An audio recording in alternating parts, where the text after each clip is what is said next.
नमस्कार मित्रों, Vipin sir YouTube channel पर आपका स्वागत है।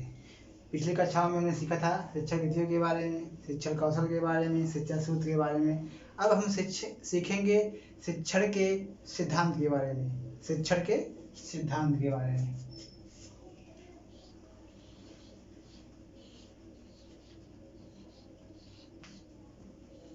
शिक्षण के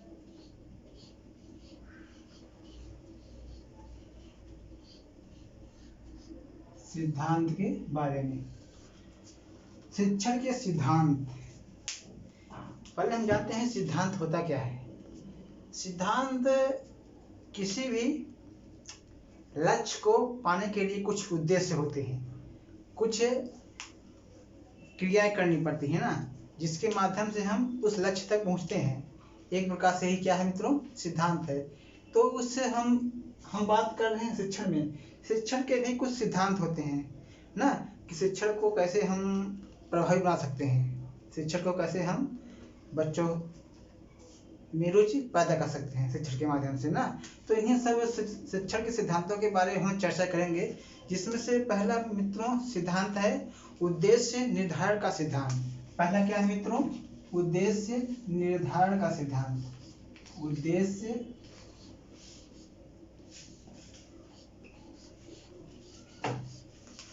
निर्धारण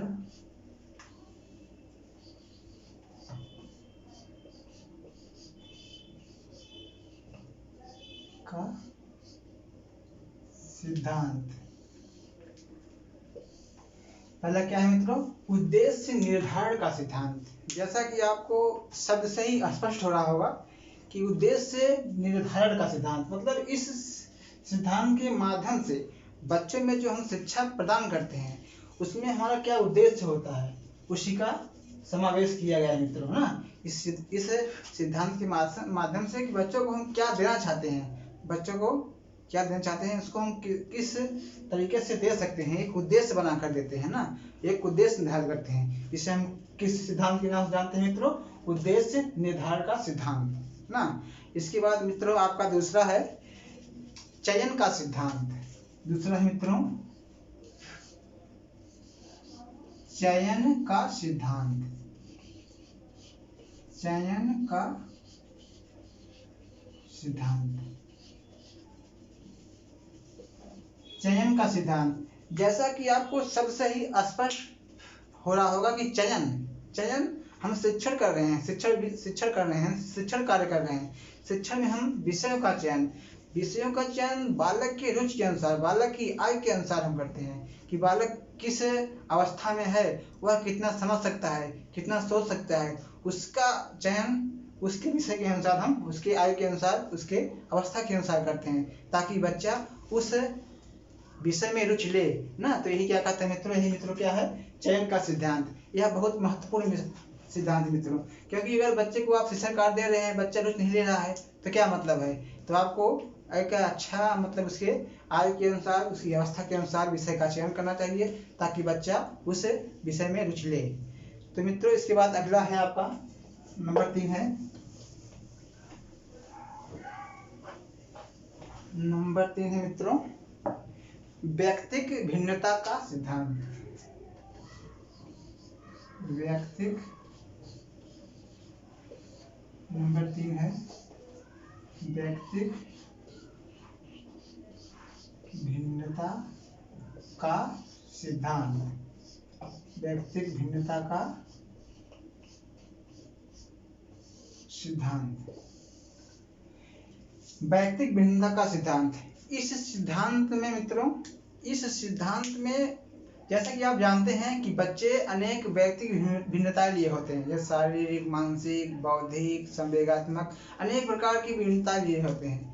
तो इसमें हम बच्चों की भिन्नताओं के अनुसार, मतलब उनकी व्यक्तिक भिन्नता के अनुसार कि बच्चा, आगे वाला बच्चा किस प्रकार समझता है, पीछे वाला बच्चा किस प्रकार समझता है, मतलब उनकी बुद्धि लब्धि के अनुसार सभी को एक साथ हम लेकर चलेंगे। इसमें जो है उनके मतलब व्यक्ति भिन्नताओं का ध्यान रखा जाता है इस सिद्धांत के माध्यम से ना, कि मतलब सही बच्चे ताकि समझ पाए, इस प्रकार से हम शिक्षण कार्य करें। यही क्या कहा है, तो यही कहता है क्या, व्यक्ति भिन्नता का सिद्धांत यही कहता है कि सभी को साथ लेकर हम शिक्षण कार्य करें, ताकि सभी को अच्छे से समझ में आए, उनकी व्यक्ति भिन्नताओं का ध्यान रखा जाता है। इसमें बस यही मुख्य बातें हैं मित्रों। इसके बाद आपका अगला मित्रों है लोकतंत्रात्मक शिक्षण का सिद्धांत। क्या है मित्रों? नंबर 4 है लोकतंत्रात्मक शिक्षण का सिद्धांत। नंबर 4 है मित्रों लोकतंत्रात्मक शिक्षण का सिद्धांत। लोकतंत्रात्मक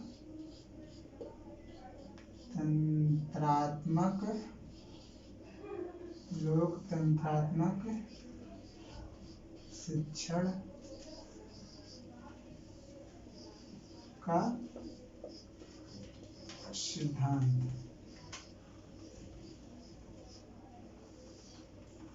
लोकतंत्रात्मक शिक्षण का सिद्धांत। लोकतंत्रात्मक शिक्षण का सिद्धांत यह कहता है मित्रों कि सभी बच्चों को ना, कि मतलब लोकतंत्रात्मक शब्द से आपको स्पष्ट हो रहा है जिसमें सभी बच्चे भाग लें ना, सभी एक अच्छे रूप से भाग लें ना, इसमें सभी बच्चों को सहभागी बनाकर शिक्षण कार्य किया जाता है, जिससे हम लोकतंत्रात्मक शिक्षण का सिद्धांत कहते हैं। मतलब बच्चा किस परिवेश से आता है, किस समाज से आ रहा है, वह किस प्रकार सीख रहा है, इन सब उसके सभी पक्षों को लेकर हम इस सिद्धांत में करते हैं ना। किसमें करते हैं मित्रों? लोकतंत्रात्मक शिक्षण का सिद्धांत शिक्षण कार्य करते हैं।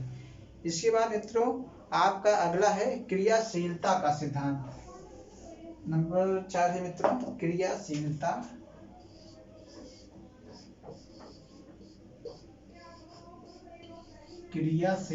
का सिद्धांत।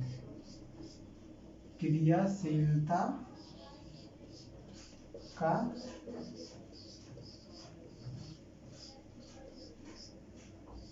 सिद्धांत। क्रियाशीलता का सिद्धांत मित्रों यह बताता है कि बच्चे हमारे शिक्षण काल में कितना क्रियाशील हैं, कितने मतलब किस तरीके से भाग ले रहे हैं, कि हम शिक्षण कार्य कर रहे हैं, बच्चे इसमें भाग ले रहे हैं कि नहीं, क्रियाशील हो रहे हैं कि नहीं, वो आगे सीख रहे हैं कि नहीं, इन सभी बातों का क्रियाशील सिद्धांत के माध्यम से ध्यान रखा जाता है ना। कि बच्चे अगर एक्टिविटी नहीं करेंगे, सीखेंगे नहीं, क्रियाशील नहीं रहेंगे तो नहीं सीख सकते हैं, क्योंकि उनका हस्तक्षेप होना जरूरी है, उनका सहभाग करना बहुत जरूरी होता है मित्रों। इसलिए इस सिद्धांत के माध्यम से इन सभी बातों का ध्यान रखा जाता है। यह सिद्धांत ही बताता है कि बच्चे ध्यान दे रहे हैं कि नहीं, बच्चे क्रियाशील हो रहे हैं कि नहीं, बच्चे भाग ले रहे हैं कि नहीं, इन सभी बातों का माध्यम इस शिक्षण के माध्यम से, इस सिद्धांत के माध्यम से इन सभी बातों का ध्यान रखा जाता है मित्रों ना। तो आपको समझ में आया होगा क्रियाशीलता सिद्धांत। इसके बाद मित्रों आपका अगला सिद्धांत है मित्रों बाल केंद्रिता का सिद्धांत। नंबर 5 है बाल केंद्रिता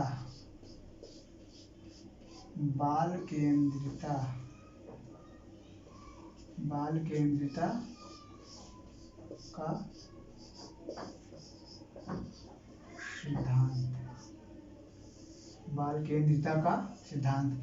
जैसा कि आपको सबसे ही स्पष्ट हो रहा है मित्रों कि बाल केंद्रिता का सिद्धांत, बाल केंद्रिता मतलब बच्चे को केंद्र में रखा जाता है इस सिद्धांत के माध्यम से, कि बच्चे को ज्यादा अवसर दिया जाता है कि बच्चा ज्यादा भाग ले ना। अगर शिक्षण कार्य में बच्चा अधिक भाग लेगा तो शिक्षण बहुत अच्छा होता है मित्रों, वह रुचिकर होता है। अगर बच्चा भाग नहीं ले रहा है तो वह रुचिकर नहीं होगा। आप क्या बता रहे हैं क्या नहीं, बच्चा समझ नहीं रहा है, ध्यान नहीं दे रहा है, भाग नहीं ले रहा है, तो इससे बच्चे में सही प्रभाव नहीं पड़ेगा। तो यही बाल केंद्र का सिद्धांत कहता है कि बच्चे को मुख्य बिंदु पर रखें, कि बच्चा इसमें भाग ले ना। जब भाग लेगा बच्चा तो सिद्धांत हमारा काम करेगा, बच्चा बढ़िया से सीखेगा और वह समझेगा और शिक्षण कार्य भी रुचिकर होगा। इसके बाद मित्रों अगला है प्रभावशाली व्यूह रचनाओं का सिद्धांत। नंबर 6 है प्रभावशाली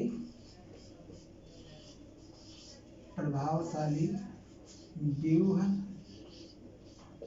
रचनाओं का सिद्धांत। प्रभावशाली व्यूह रचनाओं का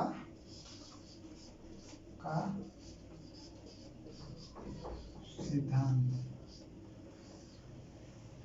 प्रभावशाली व्यूह रचनाओं का सिद्धांत। इस सिद्धांत के माध्यम से मित्रों हम एक व्यूह मतलब एक सिस्टम, एक योजना बनाते हैं। योजना के माध्यम से बच्चों को शिक्षा प्रदान करते हैं कि बच्चे, अगर हम एक योजना बनाएंगे तो बच्चे उस योजना के अनुसार हम बच्चों को शिक्षा देंगे और बच्चे अच्छे तरीके से सीखेंगे। यही क्या है मित्रों, हमारा शिक्षा कार्य क्या होगा, प्रभावशाली होगा। यही क्या है, प्रभावशाली व्यूह रचनाओं का सिद्धांत। जैसा कि आपको सबसे ही स्पष्ट हो रहा होगा कि प्रभावशाली व्यूह, व्यूह मतलब एक हम बनाएंगे कार्यक्रम, मतलब एक रचना करेंगे कार्यक्रम का, वही क्या है, प्रभावशाली व्यूह रचनाओं का सिद्धांत। यही कहता है कि हम एक अपना एक प्रयोजन बनाएं, एक नियोजन बनाएं, इसके माध्यम से बच्चों को शिक्षण दें और बच्चे अच्छे तरीके से इसमें भाग लें। इसके बाद मित्रों आपका अगला है अनुकूल वातावरण का सिद्धांत। नंबर 7 है मित्रों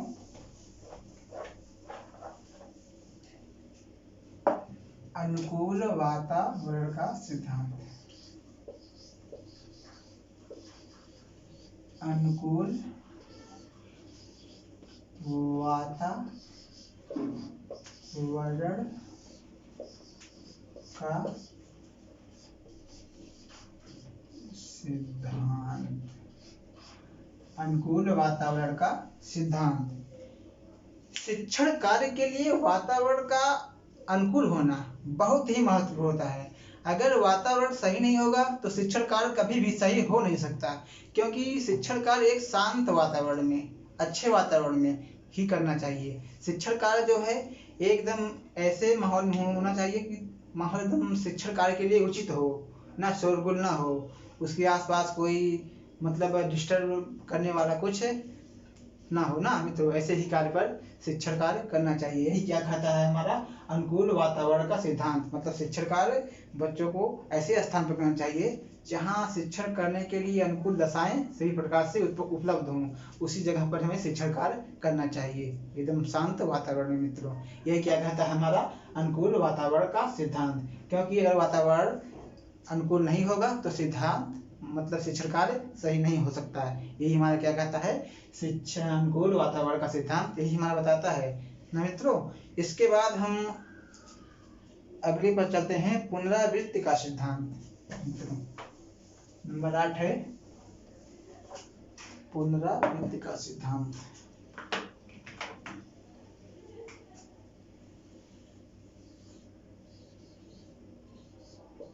पुनरावृत्ति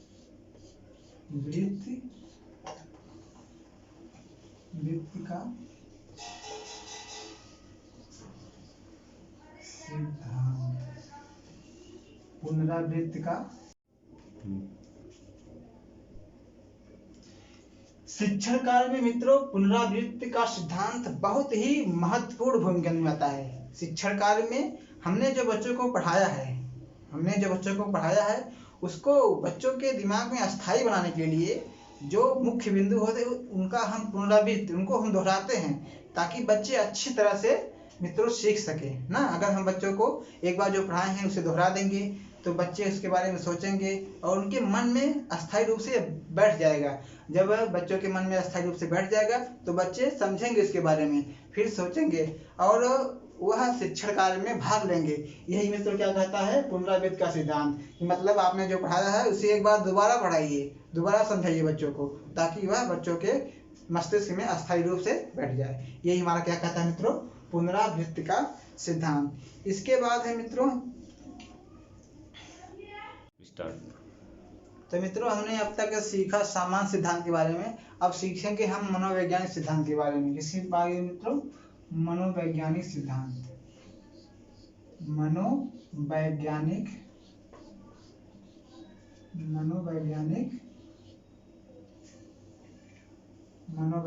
सिद्धांत के बारे में सीखेंगे।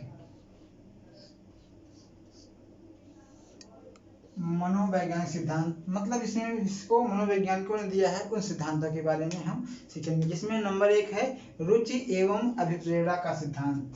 क्या है मित्रों, रुचि एवं अभिप्रेरणा का सिद्धांत।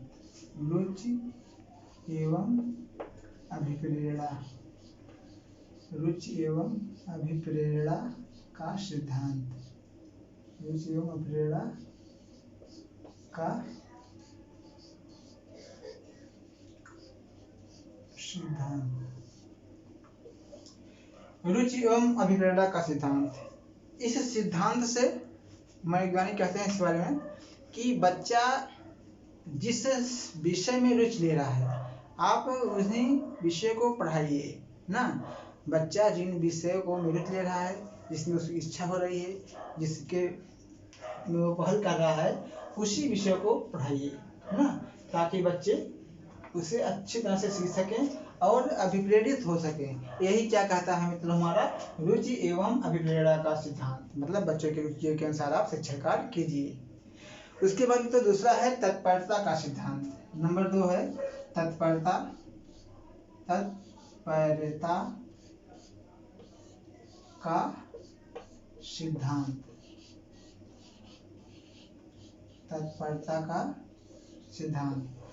तत्परता का सिद्धांत मित्रों यह कहता है कि बच्चे जिस कार्य को करने के लिए तत्पर हों, जिस सब्जेक्ट को, जिस विषय को पढ़ने के लिए तत्पर हों, मतलब अग्रसर हों, उन्हीं शिक्षण कार्य, उन्हीं शिक्षणों का उन्हीं को कीजिए, उन्हीं विषयों का मतलब पढ़ाइए। यही क्या कहता है हमारा तत्परता का सिद्धांत। मतलब बच्चे जिस विषय को पढ़ने के लिए तत्पर हों, अग्रसर हों, मतलब चाहते हो कि ये पढ़ाया जाए, तो आप उन्हीं के अनुसार, उन्हीं को लेकर ही शिक्षण कार्य कीजिए, जिससे यह शिक्षण प्रभावी हो। यही क्या कहता है तो हमारा तत्परता का सिद्धांत कहता है। जैसा कि इसको आप थॉर्नडाइक के भी नियम पढ़ चुके होंगे। उन्होंने बताया है 3 नियम, तत्परता का नियम, अभ्यास का नियम, प्रभाव नियम, जिससे हम आगे पढ़ेंगे तो उसमें उन्हीं के नियम से समझते हैं मित्रों सिद्धांत है, जिसमें एक था तत्परता का नियम। तो यही क्या है तत्परता का सिद्धांत है। यहाँ बस उन्हीं से समझ है, इसे हम आगे सीखेंगे मित्रों। इसके बाद अगला सिद्धांत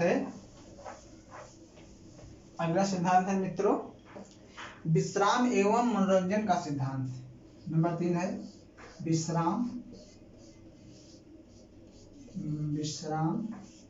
एवं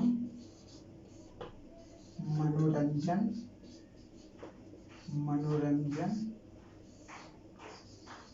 का सिद्धांत। विश्राम एवं मनोरंजन का सिद्धांत। विश्राम, आप कोई भी कार्य कर रहे हैं, आपको थकावट लगती है और आप विश्राम करते हैं, उसी प्रकार शिक्षण कार्य में भी शिक्षण कार्य करने के बाद कुछ समय बच्चों को विश्राम देना चाहिए। मतलब उनको कुछ ऐसी गतिविधियों का प्रयोग करना चाहिए जिससे उनको आराम मिले, उन्हें अच्छा लगे, उनके मन मतलब उनके दिमाग को थोड़ा विश्राम मिले। तो यही क्या कहता है मित्रों हमारा विश्राम एवं मनोरंजन का सिद्धांत। यही कहता है कि आप शिक्षण कार्य के दौरान कुछ समय बच्चों को ऐसी गतिविधियां कराएं जिससे उनके मस्तिष्क को आराम मिले और वो उसके बाद पुनः पुनर्बल प्राप्त करें और शिक्षण कार्य में फिर उसी ऊर्जा के साथ भाग लें शिक्षण कार्य में ना मित्रों। ये क्या कहता है हमारा विश्राम एवं मनोरंजन का सिद्धांत। इसके बाद मित्रों है एक से अधिक ज्ञानेंद्रियों का प्रयोग करने का सिद्धांत। क्या है मित्रों एक से अधिक, नेक्स्ट है एक से अधिक ज्ञानेंद्रियों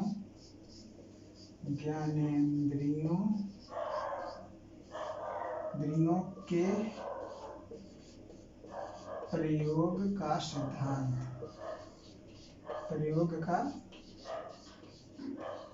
सिद्धांत। इस सिद्धांत के माध्यम से हम शिक्षण कार्य ऐसे करते हैं कि जिससे बच्चों की एक से अधिक ज्ञानेंद्रियां सक्रिय रहें, भाग लें ना। इससे ऐसे हम शिक्षण कार्य करते हैं। जैसे मित्रों हम बच्चों को खेल के माध्यम से, खेल विधि के माध्यम से पढ़ाएंगे तो उसमें बच्चे बोलेंगे, देखेंगे ना, कुछ अपनी प्रतिक्रियाएं करेंगे, तो उससे से जैसे मतलब कई उसकी ज्ञानेंद्रियां सक्रिय होती हैं। यही क्या कहता है हमारा एक से अधिक ज्ञानेंद्रियों के प्रयोग का विकास। मतलब जिसमें बच्चा एक से अधिक ज्ञानेंद्रियों का प्रयोग करे, ऐसे में शिक्षण कार्य करवाना चाहिए बच्चों से ना मित्रों। तो इसके बाद अब आपका अगला है पुनर्बलन का सिद्धांत। नेक्स्ट है मित्रों पुनर्बलन का सिद्धांत। 5वां है पुनर्बलन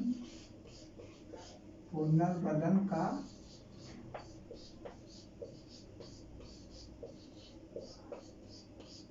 सिद्धांत। पुनर्बलन का सिद्धांत मित्रों यह कहता है कि शिक्षण कार्य करने के दौरान बच्चों को रुचि बनाए रखने के लिए उन्हें पुनर्बलन देना चाहिए ना, मतलब ताकि बच्चे शिक्षण कार्य में भाग ले सके ना। इसे जो है सीखने का राजमार्ग भी कहा जाता है पुनर्बलन को, इसके लिए महोदय ने बताया है मित्रों। यही हमारा जो है पुनर्बलन का सिद्धांत जो है कहता है ना, बच्चों को कक्षा शिक्षण के दौरान कुछ समय विश्राम दें ना, ताकि बच्चे शिक्षण कार्य में पुनः उसी ऊर्जा लगन के साथ शिक्षण कार्य फिर शिक्षा प्राप्त करें ना। तो ये हमारा क्या कहता है पुनर्बलन का सिद्धांत। इसके बाद मित्रों है सहयोग एवं सहानुभूति का सिद्धांत। क्या है मित्रों? सहयोग एवं सहानुभूति का सिद्धांत। नंबर 6 है सहयोग एवं